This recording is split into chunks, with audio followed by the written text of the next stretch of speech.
So, what is the plan for Howie Roseman? Okay, I'm going to do a little overview of this roster in general as it stands, because I think we definitely need to talk about opportunity and what they could go after in this draft and what needs more work and what is essential to having a good roster this year. And obviously this is, involving good coaching, but some things that are still questionable on this roster right now, that there's nothing promised, there's nothing that says it's going to work. But a few things to definitely go over here, what Howie Roseman's thinking, where he's going with this whole entire thing. And yeah, let's get straight right into it. Because I've seen enough horror movies to know any weirdo wearing a mask is never friendly.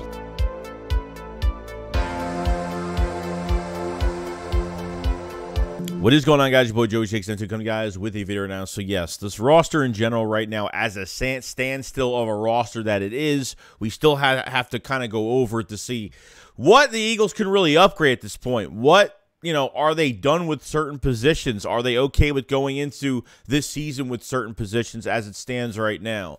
And what they could improve on, or what's still really questionable with this roster. And I think if we kind of go into it, I think most importantly is the offensive line for the Philadelphia Eagles. I think really the only hole that you do have is the offensive line. Not really as a whole, guys, but like I said, nothing is promised because we haven't seen Cam Jurgens that much. We've gotten small sample sizes from him where he was an immediate impact last year when he was drafted. When Kelsey got the orthoscopic surgery on his elbow where it kind of sat him the rest of the offseason, Cam Jurgens had to play center full time. He was supposed to cross-train the guard next between Kelsey and Lane Johnson at right guard, but it didn't happen because Kelsey had to stay out for that reason. There's not much depth on this offensive line right now, and I think the Eagles will draft a couple of them. I think there's a big possibility they might draft an offensive lineman between the first 3 rounds, and only because, Howie Roseman never worries about this position. He gives a lot of full control into Jeff Stoutland to get the right guys here. And Cam Jurgens, like I said, I think is going to be a really good player, but do they trust him at right guard? I don't know. Will they bring in somebody for competition? Obviously, they weren't going to sign a free agent guard, because if they were going to do that, they would have just signed Samalo back. We lost him to the Steelers. You have Jack Driscoll that could really only play right guard now. He's not really a right tackle anymore. I don't know why Driscoll did not play as good as he did recently at right tackle when he had to step in for Lane Johnson for the few weeks, and I figured as he was playing, he would have got a lot better. And when he first was drafted from Auburn, I thought he played pretty good at right tackle. And then, I don't know, maybe he's just not a right tackle anymore, more of a right guard. So you could have depth there with Driscoll, but is it promising? Not really. You lost Andre Dillard. The Eagles turned down the $12.5 million fifth-year option. He signed with Tennessee, and Tennessee was in desperate need of offensive linemen due to all the injuries. Taylor Lewan that left, and a few other moves that have happened. But really, this is the only position, especially offensively, especially for the offensive line, it is not really a weakness. I think we had an immediate impact in preseason joint practice. I think Kelsey taking him under his wing is a really good thing. And I'm pretty excited about this offensive line going forward. I still think it's a top three offensive line, regardless of what direction we're going. But definitely need depth, and to see if they draft a right guard, or maybe somebody in the 3rd round that plays guard and tackle on the right side, or something like that. So we put all that into Jeff Stoutland to see what he's going to do here. But it should be interesting to see the competition there at right guard, if they bring in any, or if they have a lot. I mean, obviously Jurgens is a 2nd-round pick. You would expect him to start. I don't like drafting guys early and redshirting them, and that's when they drafted Jurgens. It was a high ceiling pick for the Philadelphia Eagles, and this was handpicked by the collaboration of Jason Kelsey and Howie Roseman, so it was a really good thing. So offensive line, other than that spot, I think is doing pretty good right now. When we get to, obviously, well, the running back situation as of right now, which I wasn't really talking about before, but the running back situation is it better? I think it is when you have a healthy Rashad Penny. I think we've already kind of talked about this a little bit with the Philadelphia Eagles, since I forgot to upload a picture. Yeah, so Getting Boston Scott was almost a given every single year because I don't think he wants to play anywhere else. I think he's into getting those 1 to 2 year, $1 million to $2 million contracts for the year every single year. Could play kick return, could play double duty as a running back. There were times this year where they barely even used Boston Scott. There were times where Boston Scott never lined up as a running back in a game. Miles Sanders is gone. The Eagles could have afforded Miles Sanders to come back, but they didn't. But I don't think the Eagles are comfortable, even with Kenneth Gainwell sitting there. And I think Kenneth Gainwell's a really good player, and I think that the Eagles really like him a lot. But I feel like who knows what could happen here with Kenny G in the next year or two, because after this year, if you don't draft a running back, you don't add one to this roster, plus with no mid-round picks, no 4th, 5th, 6th rounders this year, you're back to square one. With just Kenneth Gainwell on the roster next year, and it's just not enough. So people have been getting pissed at me for it, but yes, I've been wanting to get Bijan Robinson. If you get Jahmyr Gibbs, I would absolutely love it with that second first-round pick. So I feel like there's a lot going on here. I feel like there's a lot that the Eagles could do with this running back core. To say that Howie signs Rashad Penny and he says, oh yeah, we're healthy, we're good. And even fans are saying, oh, we're good at running back. We got Rashad Penny, it's fine. But what's so promising about it, there's not much there because I don't know if I could trust his health this year. And plus, do you not want to make your quarterback better and not get hit as much and put more pressure on the running back a little bit more? And to have more running backs, the better it's going to be. It keeps defenses on their heels because you got different skill sets with all these running backs. You can use Rashad Penny as a finisher and tire out defenses. You can use Kenneth Gainwell in the passing game. And obviously, if you draft a Bijan Robinson or Gibbs, you could do a lot with them. I mean, the attention that they're going to get with the amount of running backs we have would be amazing. And you have them in the building for 4 years or more than that if they want to extend these guys. As much as people don't like it, I feel like it's one of the most valued, as much as it's an undervalued position.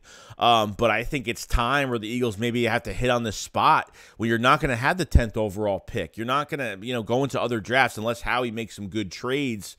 You're not going to have a pick like this for a long time. So it could be more luxury than it could be need at this point. I think this is where you're like, man, we can go get anybody we want at 10, depending on who's there. We've talked about the defense. We've talked about how Will Anderson and Jalen Carter might not be there. I don't care how many teams are taking Jalen Carter off their board in the draft, if it's even true, if it's just a smokescreen for teams to make it seem like they're not going to draft him. The Raiders could be lying. The Seahawks might be lying, at certain picks. So who knows what's going to happen here? But like I said, I feel like it's still a high probability. It's a high possibility. Hey, at the end of the day, at least I have a guy that I want. I feel like there's too many fans out there that stay neutral. I feel like there's too many fans afraid to say what they want because they're afraid people are going to get attacked for it. And I feel like when you go with the trend, it never usually goes in that direction. The trend is they're going to draft Jalen Carter, which it could be a possibility, but I just don't see it happening. You know what I mean? Like, I want him. If they draft Jalen Carter, if he drops to us, boom, I'm getting him. There's no doubt about it. But usually when you hear trend so much of a certain player that's connected to the Eagles throughout the whole entire offseason until the draft, it usually doesn't happen. It's just that's what you got to kind of learn from it at that point. So that's what I got to say about, obviously, the running back position going in. Sorry, I didn't have a pick. I did, but it wasn't working for some reason. I don't know. So that's obviously an interesting one. Reed Blankenship's another one that we kind of have to look at too. A nice small sample size last year. Chauncey got hurt, came in, did really well, and I think as Chauncey came back and came back from injury and stuff like that, I think Reed, his coverage a little questionable, but when it came to his tackling, his run support, it's pretty good. I mean, even running vertically downhill as a guy that's playing zone or, kind of defending the back end and coming in for those tackles and trying to get his hands on the football. I think he does a really good job. I think they need to bring in more competition. I think they did that, bring in Justin Evans in there. Obviously, Terrell Edmonds is slightly to be going to be the best safety that we have paired up with Reed Blankenship. I mean, I'm really glad they gave him a chance last year. I mean, they had to throw somebody in the game, obviously, but as going forward, going forward last season after Reed, kind of came in for Chauncey after that injury, I was really happy that they gave him more of a chance and opportunity, and they stuck with it after that, weeks after that. So I was really happy for it. You know what I mean? Like I said, I think you need to give him more competition. I think he will have competition. God knows what they're going to get in the draft, the undrafted free agent pool, whatever the case may be, to see if, somebody comes in and takes his job. I mean, nobody should be comfortable, but Reed has shown, I mean, he's a thumper. I like hard-hitting safeties, and I think he's kind of proved to us and shown that what he could do there, which is pretty cool. Nakobe Dean's another one. As much as everyone thinks he's automatically going to be a star, he's a field general, he's going to be this and that and this and that, I got to see it. As much as I want to believe it, I got to see it. Some people say, oh, he's too undersized as a linebacker, but he plays bigger than what he is. Okay, Nakobe Dean slid to the third round. Why he did, I don't know. A lot of stupid rumors went around in that draft that he was just had issues with his body or something was going on, and he climbed down, and the Eagles got him. Howie Roseman was very happy with this pick. Obviously, Howie Roseman is starting him at linebacker this year. There's no doubt.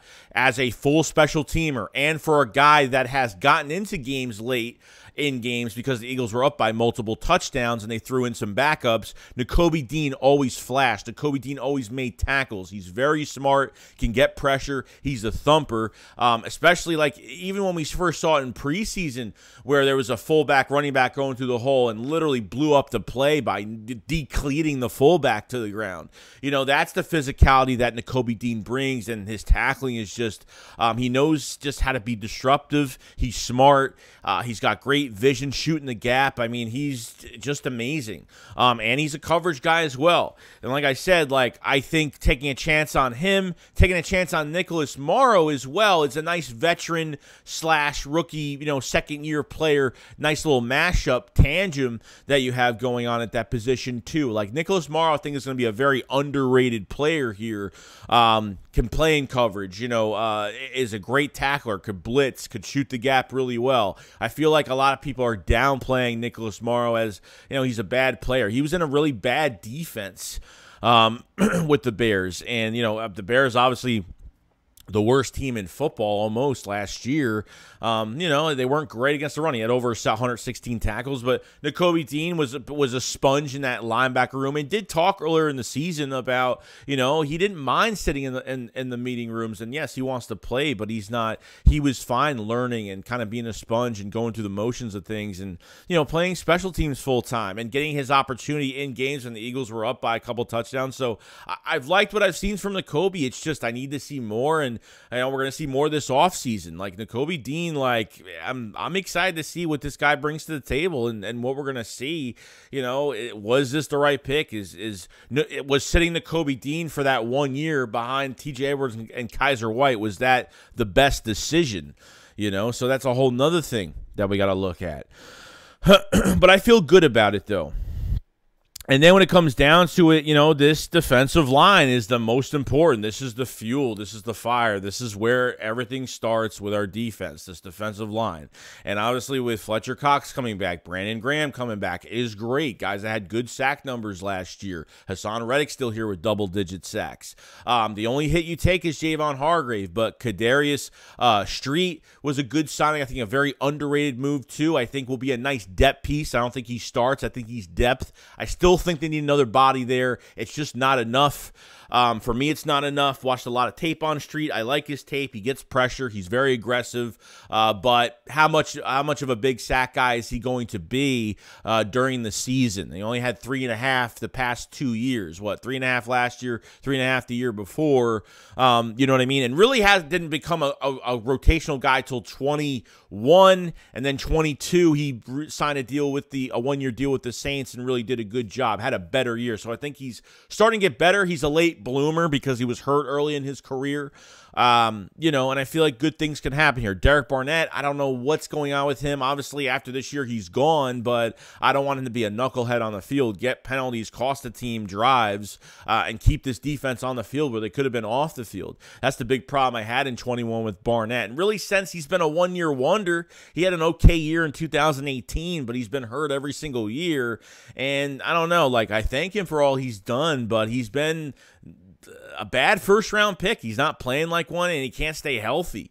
And that's just a big problem. I just think he's a wasted body right now, in my opinion. I just think it's a waste where they could bring in a Yannick Ngakoue. They can bring in a Leonard Floyd. They could do something different and bring somebody in for a few $1 million more. I mean, he's only getting paid like what is he getting paid? Like $3-4 million for the year? I mean, that's his base salary, and it's just like he's not even worth that right now because he can't even stay on it. I mean, you can't trade him. He's got no value. It's a disaster with him right now. Fletcher Cox can't play a lot of snaps, so adding Street did help to that. You know, Cox has got to play 35 to 45% of the snaps. You know, can't play over 70. He's not the same player he used to be on a hefty, you know, little contract at $10 million was kind of expensive too, but he was slated to get like 14, 15 million. But because this whole team played really good as a whole unit, defensive line-wise, everybody's going to look good.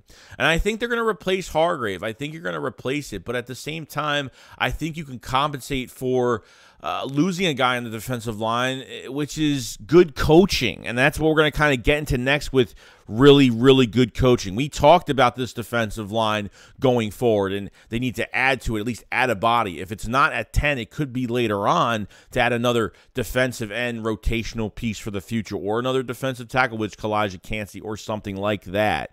But yeah, Sean Desai and Brian Johnson are going to be the main reasons why this team is going to be successful. As much as I like Brian Johnson, I think the one thing I actually wanted this past season, this offseason, was to keep him in the building with Jalen Hurts. That relationship they do have, I thought was really important. I think you really had to keep them together. And I'm glad that Brian Johnson got a shot here. You know, worked with Shane Steichen. He hasn't been a coordinator since he's been with Florida, I think. But interesting to see. I'm less nervous about Brian Johnson because I feel like he knows how to use Jalen Hurts.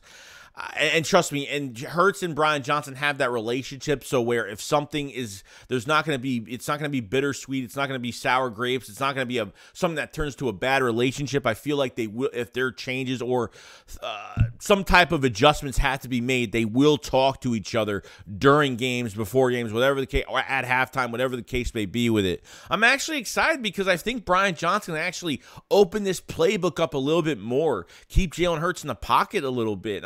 And trust me, I think Steichen was definitely a big loss. There's no doubt about it. Especially, you know, we've always questioned some of his play calling on running with Jalen Hurts on these design runs way too many times. These QB sneaks that have been very successful last year that teams tried to outvote in the league to not have them because the Eagles were literally taking advantage of a quarterback that could, you know, that could deadlift, that could squat 4 or 5, whatever, 500 pounds, whatever it is pretty amazing. And with the offensive line you have, it's almost a cheat code at this point. So I think it's going to go really well, and I think he's going to distribute the ball very well. Get the ball into your playmakers. This offense runs through A.J. Brown, Devontae Smith, and Dallas Goedert. There's no doubt about it. We didn't talk about wide receiver 3 as well because Quez Watkins obviously had a down year last year, made some mistakes. And as a wide receiver 3, there were times where Jalen Hurts threw the football to him where you didn't even know it was coming towards him. So as a number 3, it's almost being a wide receiver 3 is the worst wide receiver spot because the ball is not always going to come to you, but if it does, you have to be ready for it. And there were a lot of times last year where the ball was in good placement and Quez wasn't even paying attention. So that's kind of pisses me off. And when he was out for weeks with the grade 2 shoulder sprain, you give him the biggest throw of the Super Bowl, and he drops it, and it goes right through his hands. I can't stand that. It really bothers me. To this day, because that was such a big-time drop, and they could have put another player in that position to make a catch like that. I don't know if he stretches out the field. I don't know what they're going to do with him. Possibly are they going to draft another receiver? I don't know. But I think the main question here is going to be Sean Desai going forward with this whole entire team. And Sean Desai, obviously, Vic Fangio descendant, an apprentice of Vic Fangio. A defensive quality guy for a few years with the Bears, and then became a defensive coordinator in 21, not even having close to the talent we have this year or even last year. Okay, barely even that. Okay, he was top 10 against the pass. He was top 5 in sacks with less talent. Bottom 10 against the run, so really wasn't good against the run at all. But I feel really good about him. I feel like I'm definitely giving him a chance. A lot of people are writing him off, but the Eagles tried. They tried to, they tried to interview other coaches. There just wasn't much available. Since Fangio was gone, since he was a consultant for the Eagles, and figured out maybe they'll try to sign him as a defensive coordinator, it didn't happen since Miami got him. But at the other flip of the coin, though, like they tried thinking outside the box, getting guys like Glenn Schumann from Georgia, or like getting some other college defensive coordinators to see if they would fit here, to get some good defensive minds in the building. This is how you need to start experimenting with new coaches that are out there to see what they have. That's how new coaches are found every single year. If we find great offensive coordinators, new defensive minds, you're gonna have to take a chance. And yes, it's very important to take a chance on a new guy, as another rookie defensive coordinator, or second time, I should say. So Sean Desai does, he's only been a defensive coordinator for a year, and he was a defensive assistant for the Seahawks last year. So willing to give this guy a shot to see what he could do. And you know what? It's the same scheme as Gannon, but he is more aggressive. You look at the blitz rate between Gannon at 9.5%. The league average is like 24-25%. And then you have Sean Desai that's 22.6, 23.6. I always get that number wrong, but he's over 20% in blitz rate. And I think that was the thing. I mean, 20 and 21, Gannon complained about not having the right talent, and Howie Roseman spoiled the fans and spoiled us and spoiled these coaches, spoiled that defensive coordinator, Jonathan Gannon, with the amount of talent that he had, and still couldn't do anything and still couldn't make adjustments, and literally players bailing him out. This year is a different story. You're not going to be bailing these players. You're not going to be bailing this head coach out with these players. It's not going to happen. You're not going to have a deep roster like you did last year. You're going to have to replace that deep roster that Howie pushed on to Gannon. Like, dude, like, look what I'm giving you. You got to use this the right way and compensate for less talent, less depth, and let Sean Desai be creative. You know what I mean? If you don't have a great defensive line, you got to compensate for it. Not great linebackers. You have to compensate for it with creative defensive thinking. And I think that's what you're going to be using with Sean Desai. I think that's going to be the most important thing going into this season. So we haven't hit the draft yet. We haven't seen how this team, Howie Roseman, the offseason doesn't stop until the trade deadline with Howie Roseman. So, last year we signed Hassan Reddick. We didn't really see any moves until the draft, really, when you think about it. You know what I mean? So I would give it a shot. I would give it a chance to see what could happen here. I think there's some good pieces in place. I want to see what they do on top of that, and to see maybe if there is a trade candidate during the draft or something. I don't know. But it should be really interesting to see what happens. So let me know what you guys think about this roster. What's the biggest hole of this roster? What do you think they're drafting this year? What do you think the player they need badly because I want a blue chip player. I mean, I'm into moving back a couple of spots depending on what obviously what the target is, but I'm gonna see what happens, man. I'm gonna see what happens. It's gonna be really interesting. So I kind of just want to give you an overview of this whole thing in general, this whole entire roster in general, and as it stands right now, because I can't tell you how many games we're gonna win. I gotta see our schedule first. There's a lot going on, so we still got a lot of work to do, and we'll get straight to it. So other than that, guys, that's pretty much it. If you guys have lasted this long, make sure you subscribe to the channel. Make sure you like the video as well. I appreciate everybody that's been subscribing, supporting, and being very active in the comment sections to these videos. And if you guys haven't, check out the Shake Squad podcast merch, the Philly Shakedown merch. Philly 500 and I have put out some Draft 5 Bijan Robinson merch, and we have sold a lot of hats, and people are liking it, and I hope you guys definitely pre-order down in the description below and go get. There's a trucker hat, embroidered hat. There's a more expensive one, a more cheaper one, and there's a T-shirt as well. So definitely go after that stuff, and that's pretty much it. You guys have a fantastic day. I'll see you guys on the next one. SHAKESQUAD up, follow us, peace out, guys. Peace.